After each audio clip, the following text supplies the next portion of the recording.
Hello and welcome back to GP Video Podcast by Nadia.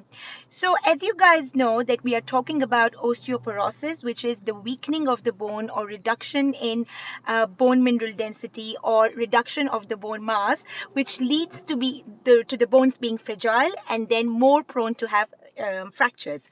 Yesterday, I spoke about all the preventative measures we can take to prevent us from getting osteoporosis, especially because osteoporosis is a disease of aging.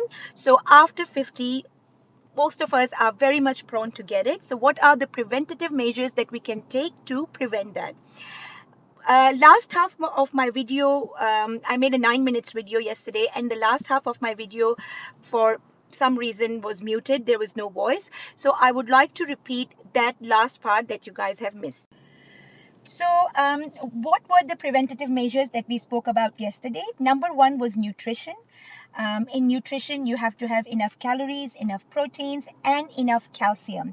So what is the daily requirement of calcium? The daily requirement of calcium for the women up till the age of 50 and for the men until the age of 70 is 1000 milligram, while women above the age of 50 and men above the age of 70, the daily requirement is 1300 milligram, which we can get through the food, but it's hard to measure the amounts through the food, especially for people who are lactose intolerant or people who don't like dairy products. So we can then get it from non-dairy milk, which are fortified, which have extra calcium, or we can take calcium supplements.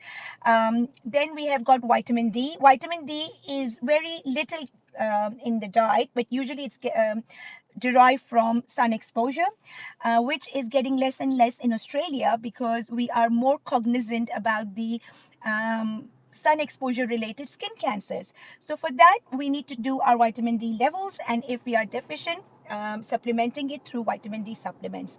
So calcium, enough calories, enough proteins, vitamin D. Then stopping smoking is also very, very important, and alcohol as per standard Australian guidelines, not more than that, which is around 10 standard drinks a week, not more than that. The last bit that you guys missed yesterday was exercise. What exercise? Not cardiorespiratory exercise, but weight bearing and resistant exercises. When we talk about exercise, so when I talk to my younger patients, we should always tell them that up till the age of 25 is the age that we are making our bone mass. We are making up our bone mass.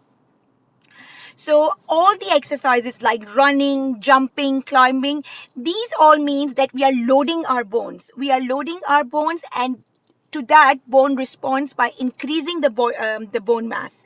So this should be very much encouraged with all the kids, because the more we load our bones, the more we make them stronger, the lesser are the chances that these kids will get osteoporosis after the age of 50.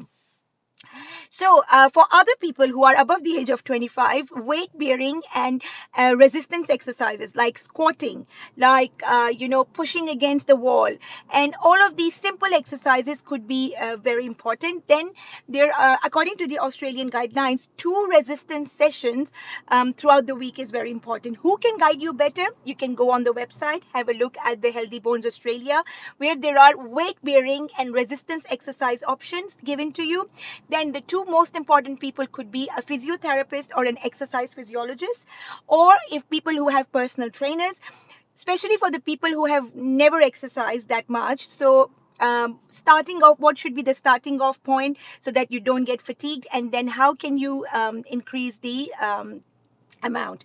It's not crazy. It's just 2 to 3 times a week. How do you do it? How many sessions? All the instructions are given on the website. So weight bearing and resistance exercises, not the cardiorespiratory one.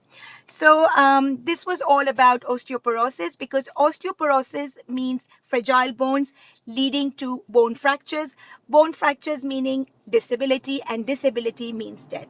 So we really need to look after our bones. I will continue chatting about who are the people who are at risk of developing osteoporosis and what is the treatment of osteoporosis once you have got it.